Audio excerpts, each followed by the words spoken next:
We're here to talk about the New Orleans Pelicans heading into the season. I tried to leave this one as late as possible to see if maybe we got some clarification, and the only thing that I know is that Michael Bolton's here. Josh, another episode of the Locked On Fantasy Basketball Podcast. Let's get to it. Maybe he's not as here as I thought. Let's get into it indeed. You are Locked On Fantasy, your daily NBA fantasy podcast. Part of the Locked On Podcast Network, your team every day. Hello and welcome to the Locked On Fantasy Basketball Podcast, brought to you by Basketball Monster. My name is Josh Lloyd, and a beignet is just an uncomfortable to eat donut. I'm also the lead fantasy analyst at basketballmonster.com, and you can find me on Twitter, as always, at redrock_Beeble, on TikTok at redrock_Beeble, and on Instagram at Locked On Fantasy Basketball. Today's episode is brought to you by FanDuel. From now through to September 22nd, FanDuel is giving all customers who bet $5 3 weeks of a free trial of NFL Sunday Ticket from YouTube and YouTube TV. Just go to FanDuel.com/LockedOn to get started. Thank you also for making Locked On Fantasy Basketball your first listen every day. We are free and we are available on all platforms. So I want to see you give me those thumbs. I want you to double bang on the audio and the video side and leave those comments, of course, down below. I said that this could be confusing because it's the New Orleans Pelicans, a team with, I was going to say 7 starters, but they've probably got 6 starters. And unfortunately, one of the guys they're missing is perhaps one of the more important positions on the court. And there's just a lot that we just don't know. And I don't know when we're going to get the answer to any of this stuff, but a man who maybe has an answer to it. It's the one and only Jake Madison. Jake, let's figure this stuff out. Yeah, look, I need your help on this to help me craft my show and get your input on what's going to go on with this team, because you said it. It's a good problem to have. It's a lot of talent, a lot of players here, but does it fit? Are they missing someone? And what do you do with all of it exactly? I think that's the thing, is that it's great to have a bunch of players and let's assemble a squad with all of these guys who can do certain things. But as everyone knows, there's only 240 minutes in a game. There's only 5 guys on a court at a time, and they have to all make sense and get the right touches and shots for them to be effective. There are certain players that some of them exist on this team that actually need to work in a certain environment in order for them to be good. Otherwise, they become, not to be harsh, but useless. And we need to find how that all makes sense. And we just don't know where this team is, and we just keep waiting. Oh, surely there's a trade coming. Oh, what if there's a deal and they bring in Jarrett Allen? Well, no, he's signed an extension, so I guess that one's not happening. It's just completely sort of all over the place in terms of where the team currently is. Let's transition that in now to have a look at the guys that did bring in through the offseason, and it was quite significant, as my screen just takes forever to load up for some reason. It was quite significant. Dejounte Murray comes in that big deal. They signed Daniel Tice. They brought over Karlo Matkovic, which they brought over at the end of last season, but he's here now. They drafted Yves Missi. They just signed Javonte Green, who's had moments but hasn't been able to stay healthy throughout his NBA career. So there's a lot of guys joining this team who are going to have key roles. We're going to talk about some of those in a second. But Jake, you are obviously down in New Orleans talking about the Pelicans. So you're no stranger to cheating. This is maybe your example of Bountygate, because when I said who's the biggest addition to the team, you came out and said that it's Zion Williamson. Now I'm not sure if you're aware, he's been on the team for a bunch of time, but again, he wasn't there in the playoffs. So let's talk Zion. Let's just roll all the Zion talk in now. Is he healthy? We assume he is. Why is he looking so svelte in these photos? We talk every year someone's going to get into his head and he's going to change his diet. He looks like, I was going to say he looks as skinny as me, but that's not a big feat because I'm fat. Where are we at with Zion and his current health and situation? Yeah, look, he looks good, right? Now, we do this every year. We do this every single year. Yep. Where we get pictures of Zion in the offseason. You're like, oh, boy, league better watch out. He's about to be a problem. But when we do this every year, I think it's just kind of building on itself a little bit. He looks – I don't want to say he looks thin. He's a huge dude. He's weighing in reportedly at 182, which is below his playing weight at Duke, which was 185. I think stepfather said that he wants to be 272 for the start of the regular season. That maybe is a little too thin for him, but you've kind of seen a slight evolution of Zion a little bit every year. Guys just don't always put it together, in one off season. LeBron James wasn't doing the stuff that he does right now, spending, $1 million plus, probably more than that on his body every year. The first couple of years in the league, it takes a build up to get there, I think. And you're seeing Zion slowly do this. And it's a shame that maybe it's taken to year 6 for him to kind of get to that point, year 5 for it to get to that point. But he's clearly in shape. Like, there's no getting around that right now. This isn't like last year where he came in looking good but wasn't in playing condition, right? Game shape is different than your weight. He's clearly doing a ton of cardio if you look like that. Like, that's an encouraging sign to me. Next week, when we're recording this on whatever day it is, that like he's going to be attending the off-season team workouts the players are organizing. He hasn't always done that. He spent a lot of time in New Orleans the past 2 off seasons when normally he just gets out of town and doesn't stick around. So I've joked on my show that, we've seen Zion 2.0, 3.0, 4.0. I don't know what 0.0 we're on right now, but it's still another version of that. And maybe this is the year that he puts it all together, or maybe it's a year where he just puts a little bit more of it together and isn't still doing the complete thing you want. But any sort of improvement's only going to be a good thing. He was largely healthy last season. It was unfortunate that a hamstring injury crept up right at the end and right before the playoffs, but he was the healthiest he's ever been, and he put up very good numbers on what was a disappointing, in my opinion, Pelicans team. So if he's doing a little bit more than what he's been doing, that's good enough for me right now, and I think that leads to another pretty good year for him.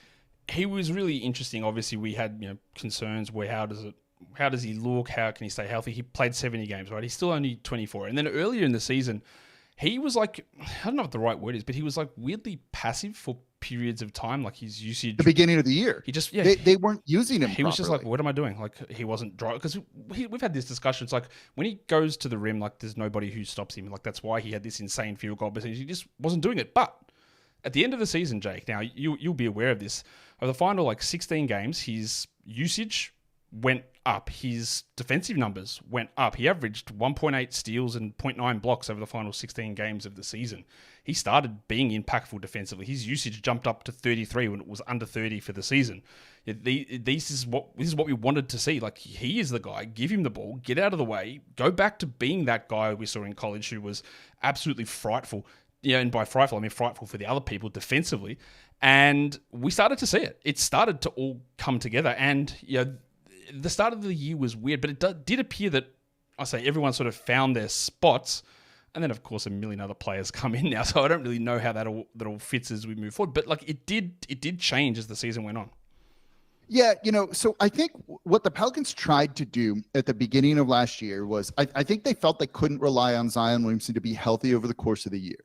And what they tried to do with their offense was create something that wasn't Zion-centric. Because, look, you can give Zion the ball on every possession, let him drive to the rim. Your offense won't be elite necessarily. You need some other things, but it's going to be pretty good because that's what he does. He's near unstoppable when it comes to that sort of thing. But the second he gets hurt, which is what he had done his whole career until last season, essentially, your offense falls apart and you look terrible, right? So if you have that Zion-centric team and Zion's not there, which has largely been the case, what do? So they wanted to try and build an offense that wasn't Zion-centric. So should Zion get hurt, maybe they could continue scoring and everything wouldn't fall apart. That's not maximizing your best player, in my opinion, and it should just be Zion as the center of the Pelicans universe. Give him the ball and let everyone else work around him.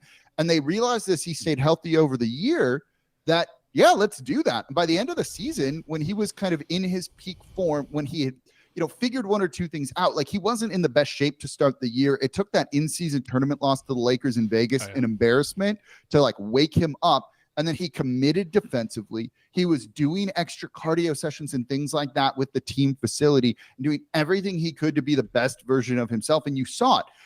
The final game of the regular season, they were down double digits to the Lakers. And if they win that game, they avoid the play-in tournament, right? And Zion took over at the end. The Lakers were on the ropes. The Pelicans were coming back, and it only ended because he got hurt. If he stays healthy in that game, they beat the Lakers. They avoid the play-in tournament. Who knows what the playoffs look like then? But he looked unstoppable and as dominant we've ever seen him on the biggest stage. And that, to me, was the encouraging thing. If he builds upon that, and if the team just goes, okay, we're going to just go in on Zion, I think there can be good things there. And I think that was kind of like a prove it year for him this past season. Now I think the team believes in him a little bit more. So I think you'll see less of that like clunkiness, that awkwardness, those possessions where he's just like standing around doing nothing. Yeah, and that was a concern for a period of time. But that leads us into other problems with some of the other players who we'll see how that all goes down with them. We'll get to them in just a second, Jake. But today's episode is brought to you by FanDuel Sportsbook. FanDuel, you've heard me talk about them for years now, and now they're bringing you something a little bit different. They are America's #1 sportsbook. That part doesn't change. But all the way now through to September the 22nd, all FanDuel customers, if you bet $5, you get a free 3-week trial of NFL Sunday Ticket from YouTube and YouTube TV. That means you have your YouTube TV base plan. You'll be able to watch every regular season NFL Sunday afternoon out-of-market game, and all you need is a Google account and a current form of payment. And when you get in there, you can just cancel that anytime as well. So head across to fanduel.com/lockedon right now, and you can download America's #1 sportsbook. And don't forget to gamble responsibly. So in terms of, Jake, the guys that that left this team, there were some players who played key roles on the squad.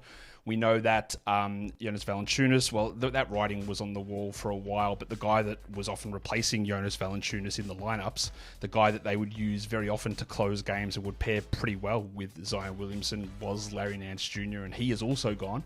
So that leaves a little bit of a hole there. Your top 10 pick from a couple of years ago, Dyson Daniels, is gone. Najee Marshall left in free agency.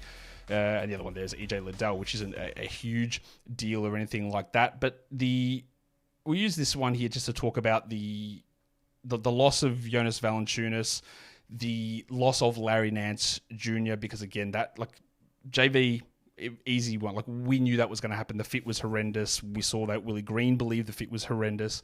That wasn't going to happen. But to lose Nance as well, that is a whole reworking of what's happening at center now. Yeah, it is. And that's kind of there's two big question marks over the Pelicans offseason and coming season, right? The first one, in my opinion, is Brandon Ingram, which I'm sure we're going to get to. Mm-hmm. And then the other one is like, what are you doing at center?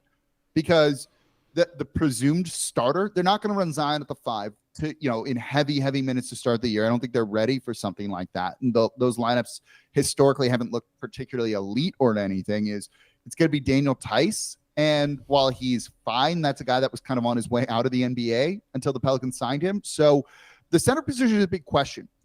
I think one thing when it comes to Larry Nance Jr. is they like to close games with him. They like kind of that small ball, really switchy scheme on defense. But I wouldn't say the minutes were like elite or great with him there. One of the things they started doing was you'd start Jonas Valanciunas in the first half, then out of the halftime break, they would go with Larry Nance Jr. and see if that did something. Right. And they largely lost those minutes. Like that didn't work, and they kind of stubbornly stuck by it even when it wasn't working. So if it wasn't working there, in some sense, it's not that big of a loss in my opinion.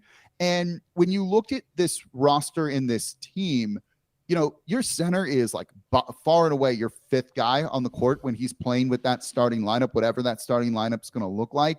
You kind of need someone to just give you a little bit of rebounding.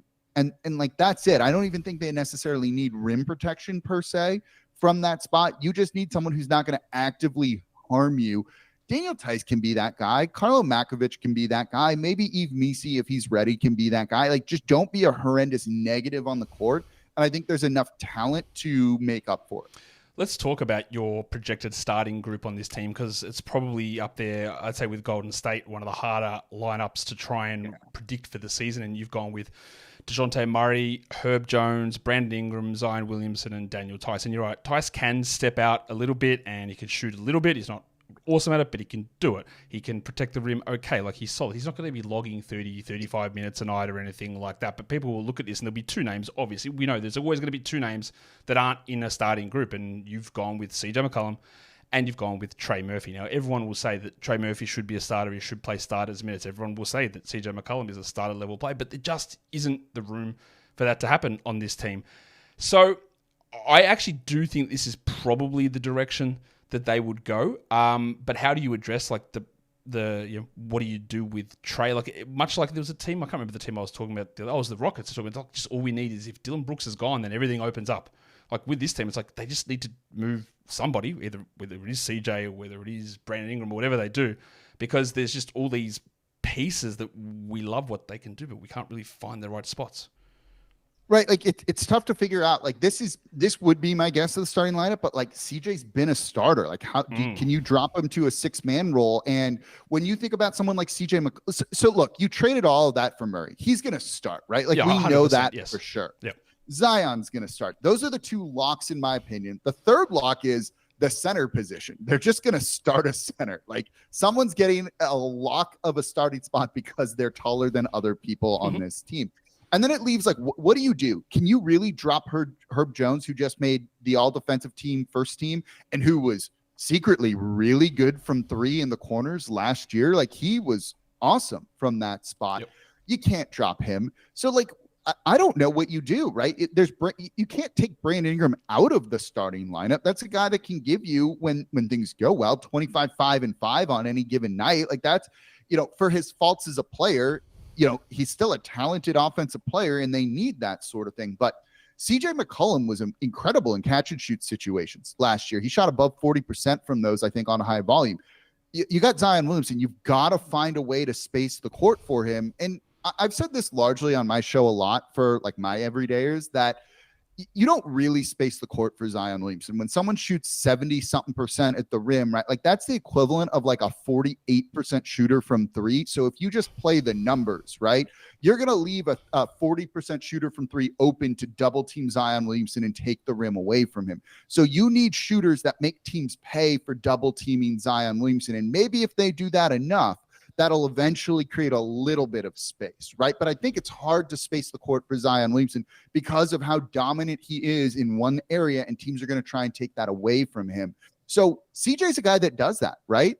Trey Murphy's a guy that does that. And that's where this gets really, really tough to try and figure out who's going to start and how you build a rotation around that sort of thing.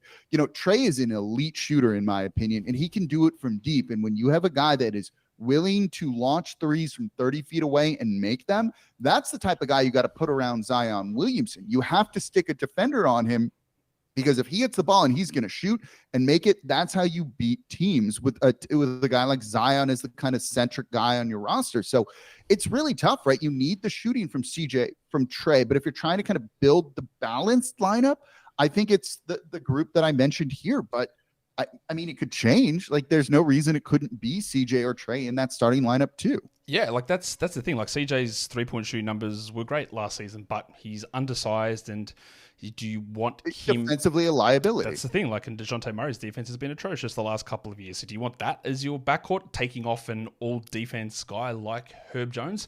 The problem is, and we're going to talk about him soon, is that Brandon Ingram, and people will tell you, like, well, you can't do anything with Ingram. He's a 25, 5 and 5 sort of a player.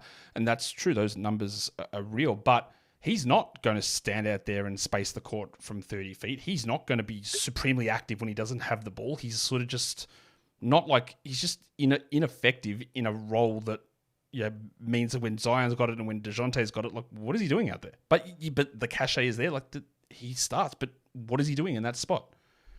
Yeah, that's a big question, right? Like, you saw the failings of Brandon Ingram trying to kind of be a team player with Team USA a year ago in the FIBA World Cup, right? Like, he was awful. He started, and then they dropped him, and then he got sick. And you saw Steve Kerr take shots at him after that tournament, right? Like, publicly kind of taking, like, not thinly veiled shots. It was very clear who he was talking about with those sorts of comments. And look, Ingram's 3-point shots have gone down every single year, essentially, that he's been in New Orleans. And like, that just can't happen. It's killing their offense a little bit, and it slows them down. And so I think you're going to see them kind of take a little bit of a heavy-handed approach with Ingram. It's why he hasn't gotten a contract extension, right? 5 years, 4 years, whatever it is, $208 million, an average of 52 a year. Like, you can't pay him that for what he gives you. And like, I do think the pendulum has swung against him a little bit too much, where like, he's not a bad player. He's very, very talented. He can be very good. And if he's willing to fit into this offense more, and actively kind of sacrifice for the good of the team, he's going to be a really useful player. He can be a good 3-point shooter, but he actively chooses not to take those shots.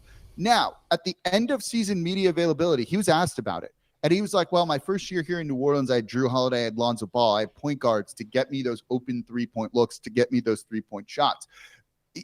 If it doesn't work out this year for him, if he doesn't try and fit in, they addressed that concern that he publicly said. They got him a point guard in Murray. So there's no excuses at this point for him not to fit in. I'll say this on Ingram, though, right? Like, I do think you have to start him, but if it's not working, you don't have to close games with him. Go back to that Lakers game at the end of the regular season where Zion was taking over. While that was happening, Ingram was on the bench. He was on the bench. He was pouting a little bit, but he was on the bench, and Willie Green was not going to play him in the final game of the regular season in a close game with a regular playoff berth versus the play-in tournament game on the line, and he benched Ingram. Like, that sends a statement, in my opinion, about how they might try and handle him a little bit this year. So he's definitely going to start, in my opinion, but he might not be playing as many minutes as he wants or closing games if he's not going to try and fit in. And that's going to be on him more so than anybody else. Yeah, he's probably one of the more interesting players in the entire NBA because, again, on a team where he is the number one and he's orchestrating things, the numbers are really good, but it also doesn't lead to the team being super successful. And then if he tries to scale back, that doesn't really work either. And in that game, like, to be fair to him, he was coming off a couple of weeks of injury, and he only played 23 minutes. He was a horrendous, like, minus 26 or something along those lines in that game, and his usage was really, really low. But there is easy arguments to make that alongside Dejounte Murray and alongside Zion Williamson, that like Trey Murphy just makes way more sense in that position. But again, there's hierarchies and reputations, and that's why the number one thing is, hey, they're going to trade away Ingram just because that makes it cleaner. You don't have to worry about like how does it fit. It's like he can go somewhere and do what someone else wants him to do, and it doesn't interfere with how will these other players position themselves. And that's where we talk about the bench group, because you've got CJ there, you've got Trey Murphy in this projected bench group, there's Jose Alvarado, there's Jordan Hawkins, a lottery pick from last season, who I'm not really sure what we're going to get out of him, and then there's Karlo Matkovic, who you've got as the backup center. I want to talk a little bit more about Karlo later on, just in terms of, just quickly on, I'm going to talk CJ later on as well. So that's your projected group: Alvarado, McCollum, Murphy, Hawkins, and Matkovic. I'm going to come back to talk more Pelicans, of course, with you in just a second. But before we do that, we're going to talk to you, and I'm going to tell you that today's episode is brought to you by BetterHelp. We all know that we all have responsibilities, whether it's school or work or family or whatever it is, and we need to be able to take care of others. But in order to take care of others, we need to take care of ourselves. And self-care is one of those terms that sort of, risen in popularity over the time. But we'll have our little things that we do, and you have your things that you're non-negotiables, whatever that is. You decide that. But therapy can be a form of self-care, like being able to talk through some of your problems to figure out the best way to attack these things. That's exactly where therapy comes in. And if you've been thinking about starting therapy, well, you can give BetterHelp a try. It's entirely online. It's designed to be convenient. It's flexible. It suits whatever your schedule is. And you just fill out this brief online questionnaire. You put in all your answers. They match you with somebody as a therapist who, they think is the best fit. But if that doesn't work out and the person you don't really click with, well, you can get a new therapist at no charge. So never skip therapy day with BetterHelp. Visit betterhelp.com/LockedOnNBA today to get 10% off your first month. That is betterhelp.com/LockedOnNBA to get 10% off your first month. BetterHelp, HELP.com/LockedOnNBA. All right, we have spoken starters. We've spoken bench, we've spoken guys arriving, coming in, all that sort of stuff. What I do want to talk about now, Jake, is the guy that you have pegged as the player to watch for this upcoming season. And that is the one and only Kenneth Murphy III. Now, just quickly, Jake, we need to stop people calling him Trey Murphy III. Like, that's, like, I'm sick of it. I'm making a stand. That's what he wants, man. He can want what he wants. He's wrong. I'm sick of it. I'm sick of all these incorrect names going around the NBA. If his dad is not Trey Murphy II, then he's not Trey Murphy III. Simple as that. Ken Murphy III. I call him Ken. All right, I'm good with that. I've made a stand. That's it. Line in the sand has been drawn, Jake. Trey Murphy, Kenneth Murphy III. Pick a lane. Now, outside of that, that's not what we want. That's what I'm watching for this season. But what are you watching for Trey Murphy this season? Because he started last season with that knee injury. Had a little bit of rust to shake off, but in the end, he ended up playing 30 minutes. He wasn't quite at the absolute elite shooting numbers of the year before, where he was about 40% from three and 90% from the line. He didn't quite hit those numbers. What's the next evolutionary step in Trey Murphy's game? So I think if you want to see him take a big breakout, it's adding a little bit more just off the dribble. Like, he does two things exceptionally well. He shoots the three, and he forces people to close out on him really hard, and then he can dunk on you. He would even tell you this. He was robbed of the dunk contest from Mac McClung 2 years ago.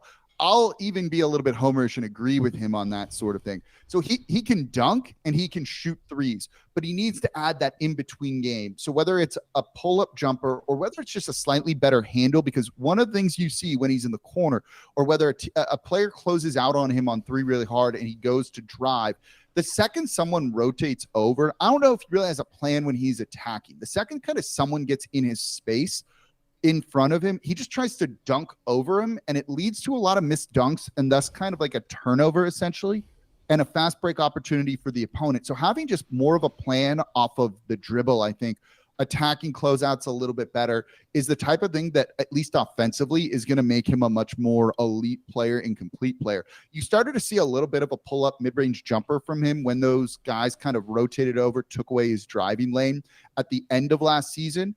But look, there's Ingram on this team. We don't need more mid-range jumpers, please, along with Murray too. So just a way to get to the rim a little bit more, I think, is kind of the big thing from him.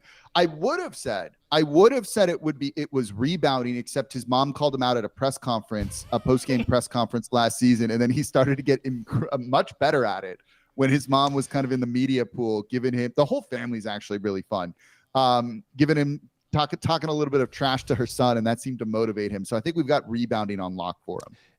Down the stretch of last season, when Ingram was out, he was playing a million minutes, like 36 minutes a night. He was averaging 17 and 7. He was getting 3 assists a game. He was hitting over 3 threes. Like, he was sort of back in that role that we even saw the year before when he was filling in for Zion for big chunks of time. But it's always, again, about this minutes crunch and what's he doing when he's starting versus when he's coming off the bench, because he played 34 minutes as a starter. He played 27 minutes as a reserve last season, and now the bench gets even more crowded with maybe CJ or maybe Herb Jones, or fewer minutes for Brandon Ingram. It all just gets more crowded now. He is moving towards that prime zone. Trey, do you think that he is he situated that if something happens and Ingram does move on or they do bench him, can he take that 34 minutes a night, this 22 usage role, starter, third option, bang, secure it in? Is he ready for that? Yeah, I think so, right? Because that third option on this team is not the guy that's going to create a ton of the offense. It's just going to be an absolute ton of hopefully wide open catch and shoot threes based off of Zion's gravity. And I think that's the right role for him as a starter. One of my concerns with him coming off the bench is he doesn't create his own shot too much, right? That's not the type of player that he is. So, he's a wing, but not in the vein of Brandon Ingram, the guy who can kind of handle the rock, facilitate, do all of that.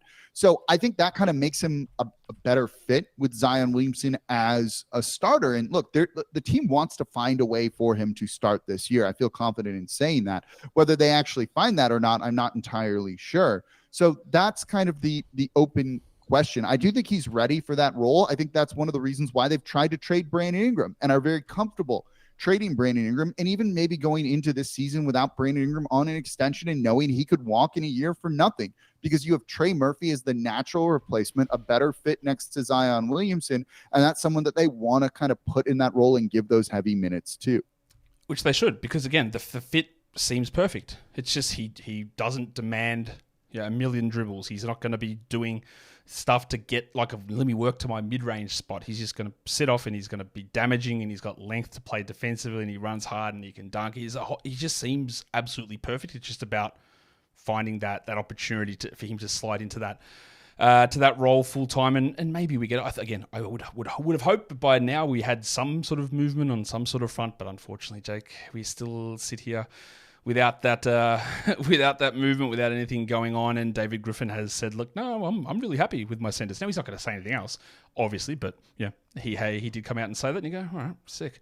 All right, the make or break part, we've already talked about Brandon Ingram, but he is the guy that it is make or break for you because, as we've said, he has a new contract on the horizon from somebody. Part of the reason that it seems that he hasn't been traded is he can't find a team that wants to give him a max extension anyway. So that's part of it. Like, how does he skate? Right, that's it. That's it, really, because he's like, I want the money, and other teams are like, yeah, nah, we're good. And like, where does he go? Where does he fit? Like, it does worry me a little bit that for his sake, that the way that like DeMar DeRozan's last 2 free agencies have played out, where he sort of just sits around and you go, where's he going to go? Like, that was what it was for DeRozan when he went to Chicago. Was what it was this year. They're not the same player, and you can view whoever you want as better. But like, there was the same sort of thing. It's like, well, no one's actually valuing you the way that you think you should be valued right at this point. So, okay, the answer is pretty obvious about what he needs to do. He needs to be, I think, more engaged defensively, and he needs to take more threes. And like you said, he's done it in the past.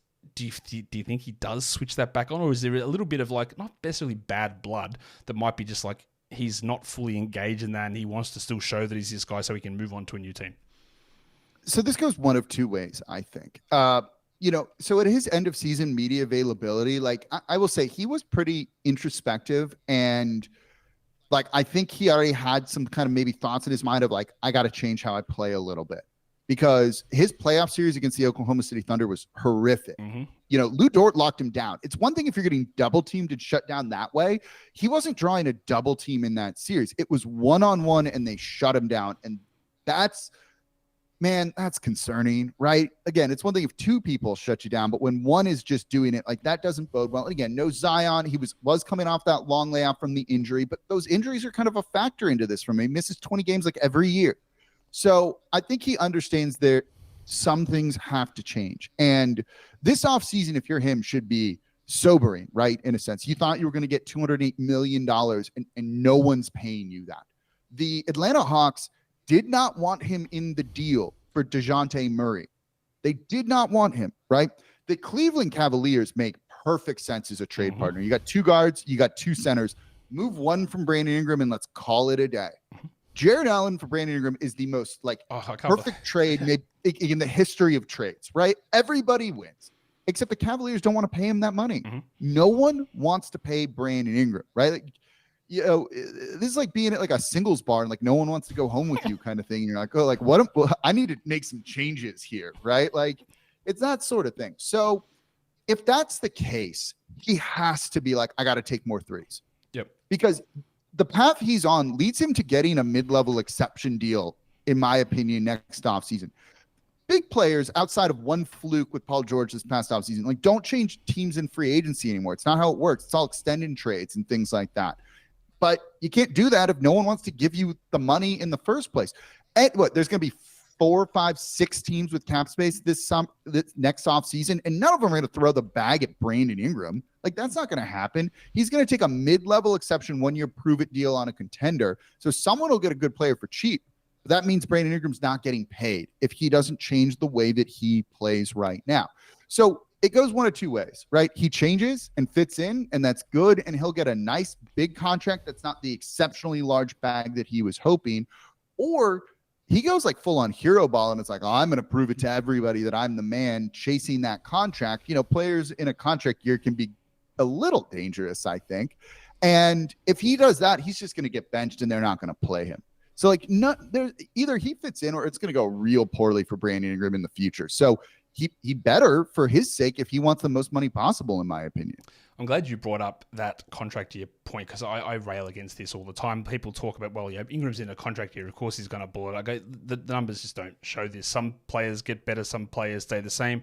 Some players are significantly worse because there's different things that happen. And it's not people have this idea that the players are just holding themselves back and they go big on this team and the team goes, sure, you know what, mate, just you do whatever you want and you put up your numbers. It just doesn't work that way. Never happens. It's you can pick an example of someone who had a big contract year and then you can also find 3 more that didn't, and two more that stayed exactly the same. It just doesn't have the impact that people think that it does. And even though he is heading in that season, this is what we talk about. There's all these problems about where it all fits. And you're right, his playoffs were horrendous. He averaged 13 points a game. He shot like 30% from the field or whatever it was. And his assist numbers cut in half. He just couldn't do anything. And that was like telling. So you're right. If he has any level of that self-awareness, which you've illustrated that he's shown, like something has to be different, because you can't sit there and go, nah, it's everyone else's wrong. I just need to be in charge again and run a team, because it didn't work as we clearly saw.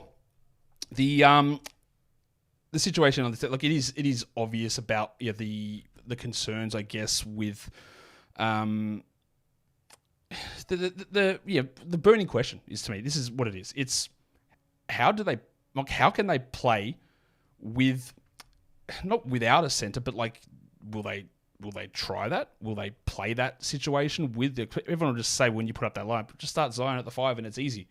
Can they get away with that? Can they get away with having like these subpar, I won't say replacement level centers, because Daniel Tice is probably a little bit better than that, but like, can they actually get away with doing this? I don't know. Trust me, if I had that answer, I'd try and get the Pelicans to like hire me, right? And start giving y'all inside information, things like that. I'm really not sure. The data on Zion at the 5, when you look at the numbers and everything behind it, isn't like the most encouraging. It's also such a small sample size that like, I don't know if you can really rely on it. And look, the Zion at the 5 question, right? When you play small, it's who defends the 5, not who's your offensive 5. Yep. It's who defends the opposing center. There's some things to at least indicate that maybe they can do that. We've seen Trey Murphy do it in really limited minutes historically in the past. He's tall. Like, is he the tallest player on this team out of that like main 6 guys? He's taller than Ingram, isn't easily. He? Yeah, he's like 6'10". He says he's like 6'9 3/4, so he rounds it up to 6'10 is what he says. Yeah. Because he's like, I don't want to say that. So, he's a funny dude, man. So that he's the tallest. And like, look, I go back to his summer league a couple of years ago. He was defending Evan Mobley. Like there's something to it, right? Now that's in summer league and it's not the NBA here. And he's not got the most like muscle on him, but like he's tall enough that maybe he can do that. Look, Herb Jones can play up. He can play down. So Herb Jones can maybe defend up and defend 5s, but you are giving up a significant height disadvantage there. And the last thing you want is Herb Jones in foul trouble, given what he gives you on the perimeter and everything. So like if they can find someone to defend the 5, whether it's Trey, whether it's Herb, you can play with Zion at the 5 and you've just got to, absolutely stick one of those guys with him every single time. So potentially, I think there's at least options to try when it comes to that sort of thing. Now, it's time for me to bring in the propaganda, Jake, because I think Karlo Matkovic might be, I don't know if good is the right word straight away, but I think he might be better than people expect.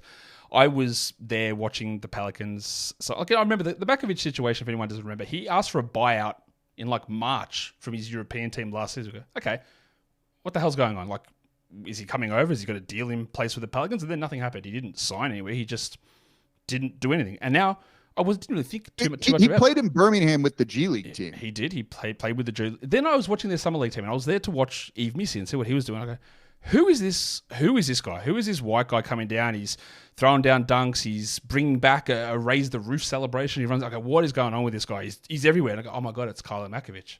And he dominated. He didn't start like Yves Missy started, but every game it was him getting the minutes. He was the center they used. He was very, very impressive. Again, your competition is Yves Missy, who I think is a horrendous fit with this team and is very raw, and it's Daniel Tice. I wouldn't be shocked, maybe not initially, maybe it happens in November the 20th or whatever, that he is playing 21 minutes a night, the same as Daniel Tice, and then pushes into a large role. He can shoot, he can defend a bit, he can rebound, he's aggressive. I just think there's something here with Matkovic. Yeah, I agree. Look, it's summer league, and I don't like to read too much into summer league performances, right? Like that's fool's gold. Yeah. But he looked polished, right? In summer league is the way I would describe it. He looked like a dude who's played professional basketball before, not at the NBA level, but in Europe, even with the G League too. There's something to be said for that. He looked polished when like other guys didn't. And I think that's the important thing. And when you watched him play, he added an element that no other center on this team is ready to do. He was a bit of a rim runner, I thought. He's got some hops on him, too. He can play above the rim. They don't really have that lob threat. Maybe Misi gets there eventually, but look, that's not going to be anytime soon. So Matkovic looks like he can be a pick and roll big, and that's not Daniel Tice. You're not using Zion that way necessarily, though I think you'll see more of it. You need, a guy who's near 7 foot that can be a pick and roll big for you and do that in the short roll and different things. And they did that with Karlo, and that was good. So because he just brings a different style of play, a dimension that none of the other bigs do on this team, that's someone that I see getting minutes, as you said, maybe not to start the year, but eventually they're going to just need to have that kind of player on the team to kind of keep defenses honest a little bit. And if you can just be polished like that, and again, the center just doesn't actively need to hurt this team, he's a guy that I think can do that. You mentioned the G League. He played 10 games for Birmingham last season, and I think part of they brought him across into their summer league team, and they just sort of wanted to see what happened, and then he just did what they wanted. So that's where I get this bit of a push to that there is a strong role here. He averaged 17 and 8 with 1.5 blocks. He shot 33% on his threes, and he played 31 minutes a night with Birmingham in those 10 games of the season that he was there.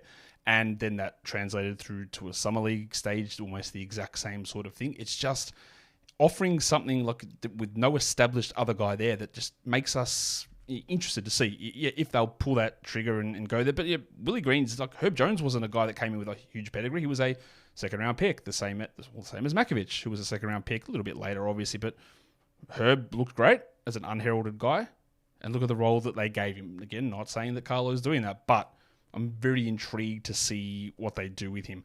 Your bold prediction for this season, Jake, involves the much maligned NBA PA president. The guy I think gets probably definitely unfair criticism about that, but you think that CJ is getting traded. He doesn't really make a lot of sense on this team after they acquired Dejounte Murray. CJ shot unbelievably last season, but no matter what he does, whether he does that or he improves his passing, there's always just something it feels like that is missing here. So, like, if they were trading him away, the obvious thing is that they're looking for an upgraded center. Like, is that what they would be trying to do here, do you think? Yeah, that would be my guess. So this comes to a couple of reasons here, right? He's the third highest paid player on the team at $33 million, and he might not be starting. Like, as good as he is from three, and as good as he is in the locker room too with these guys. This is the guy that got Zion, who was away from the team for most of the season, to come back and at least be around him a couple of years ago, right? Mm-hmm. There's something to be said for that. A guy coming off the bench, you can't pay $33 million. Not when you're in the luxury tax. And this is one of two franchises in NBA history that's never paid the luxury tax, and they're in it right now. We'll see if that remains to be the case. Like, shout out to Kyra Lewis, by the way. Yeah, right. Casualty of that last season.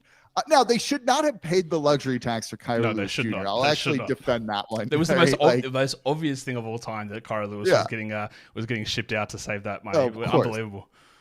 Like I give them, I'll criticize them when they deserve it. Trading Karlo Lewis Jr. away to deduct the luxury tax is not one of those where I have a problem. Anyway, so he makes too much money. They're kind of, Trey Murphy is due a big extension that they're trying to figure out right now. You've got the Brandon Ingram situation. So if Ingram's not going to be traded because no one's doing it, and it would have happened by now if it was going to be the case, the most obvious guy then would be CJ McCollum. You've just got to maybe kind of get off of that contract a little bit. It frees up maybe more minutes for Trey Murphy too. And as much as you miss his shooting financially, I think that's what they're going to just look to do. And part of it is, now if they trade Brandon Ingram, I take this back, but there's nothing indicating that move is going to happen anytime soon. So if you're looking for a guy to get shipped out, it would be CJ McCollum. His value's kind of weird around the league, but it's not the worst contract, I think, right now. It's not great, but it's not the end of the world. So I think he's movable. And with the 3-point shooting, maybe you can find a trade with that. And it would be to look to try and get, a more established center, something like that. The other thing is with CJ, I was not a big fan of the Jordan Hawkins draft pick 2 years ago. I thought he struggled for big chunks of it. He had a couple of big games. I thought he really struggled. He didn't really stand out massively at Summer League. But if you do move on from CJ, like theoretically, Jordan Hawkins could replace a large portion of that shooting without being the guy that needs a ton of the ball and needs to dominate that. Again, it's just finding more parts and pieces that make sense around the other guys. And when you've got these other sort of replacements that are waiting in the wings that maybe are able to step up, then that does sort of lead you towards that thought of like, maybe this is the way they go. In terms of their projected record for this season, Jake, they're a team that always sort of, not always, the last couple of years, that you get excited and you see them up the top of the standings. You see them with these great records. You see, this team that go, well, if it all works, they are a real threat. And I still actually believe that. You've got them at 49-32, which I think is the number they had last season. If I'm not... that was their record last season. So that feels like, not feels, it's literally a tread water, but that's not always the way things go because other teams get better. The strength of teams around you changes. What's an upper limit, do you think, like in terms of if it all works and Ingram is traded or another center comes in, or he does recommit and changes or CJ's gone or whatever? And what's the upper limit of how this talent coalesces? Is it 54 or is it 58? Like, where do you think it can go if every best case works out? So can I cheat a little bit and not give you an exact, of course, like win amount? I'd say their max ceiling here would be the 4th seed in the Western Conference, right? Like the West is brutally tough. Mm-hmm. Like, so that could take 55 wins. If everyone's just beating up on each other, 50 wins could get you the 4th seed or something like that, right? Their record a year ago was like the 3rd seed from the year before that or something. So it's tough to put the exact number of wins on it, right? Like they're right now, to me, in the fight for the 6th seed, which likely means if things don't go perfectly, you're in the play-in tournament again for the 4th straight year. But if things do go well, and there's a lot of talent here, and there was a lot of good last season with that team that didn't reach up to its full potential. Like they did not even come close to their full potential last season. So if you somehow figure that out, maybe a lot of that's on head coach Willie Green, kind of getting out of his own way with certain things. This is a team that could at least fight for home court advantage in the first round. And that's if they're really healthy. And if everything goes well, I kind of see them topping out at the 4th seed. I don't know how many wins that is per se, but I think that's their absolute upper limit. We haven't really spoken about Dejounte Murray much on this show. And I think there's a real reason for that. Is that it depends so much on these other guys. And I think Dejounte sort of does a lot of the stuff that he does. And I will break him down more when we do look at this team from a more fantasy perspective. But that's an extra piece that just changes so much around there. I think he's going to be sort of relatively similar to some of the stuff that he did in Atlanta. It's not like he is out of Trey's shadow and he has the ball all the time because Zion is going to have the ball and Ingram's going to want it and CJ is going to be there. So it's not necessarily about that. I just wanted to bring that name up just because I know we haven't really spoken about it because it's really hard to sort of figure out everything about where Dejounte fits in that. And I will break that down at another point. The last thing that I want to talk to you about, Jake, it's just a little fun thing to end the show. I've got a quiz for you. It's not really a quiz. Again, it's just more just me asking you something about players, and let's just give out some names because it's the 24-25 season, as you're well aware. And there have been a bunch of players in Pelicans history who have worn the number 24 or the number 25 jersey. And all I want you to do is tell me who is the first name that comes to mind who has worn either of those numbers. Is Jordan Hawkins 24, right? Jordan Hawkins is currently number 24. Yes, well done. There you go. All right, who else has done this? There are some good names and some very funny names on this list as well. What was Carl Landry one of those? No, he was 12. No, he was 24. Yes, for 2 seasons. Oh, wow. Number 24. Yeah, there you go. I'm pleased with myself on that. That was a very good one. That was the first year I started covering the team, so that was fun. Austin Rivers was 25. Yes. Austin Rivers appears on every show that I do. It's like, Austin Rivers and Chandler Parsons have worn 25. Yeah, they have. Every single team they've played on. Interesting. Okay. Buddy Hield was 24. That is also correct. I tell you, there's currently a 25 on the team at the moment. Oh, that's embarrassing. Trey. Trey Murphy. Yeah.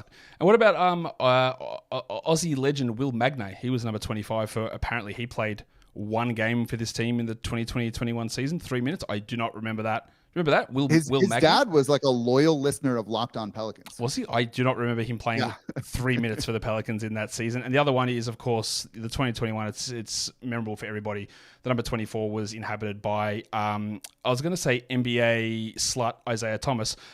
And I said it anyway. Isaiah I'm Thomas. disappointed I didn't get that one. Isaiah Thomas wore number 24 in the 2021 season. Jake, thank you again for coming on and chatting about this Pelicans team. And I just wish that if something was going to happen, and literally, maybe it doesn't, but we just don't have that full clarity yet. But you're going to have the clarity because you'll be covering the Pelicans every day, as you said, all through the season. So when something does happen and we get that information, well, that's where they can find it. What do you got cooking this week on Locked On Pelicans? How to get to 50 wins, right? I said 49 is the number here for your show, but 50 wins would be a really big milestone from him. It touches on Dejounte Murray a lot and him in the clutch, an area that the Pelicans can improve. So if people want to hear a little bit more Murray talk, I got it right there for you. Go and check out Locked On Pelicans. And of course, if something does break, trades or whatever, Jake will have all of that information from a Pelicans perspective. Thanks again, Jake, for coming on and talking about the Pelicans. Of course. Thanks for having me on, Josh.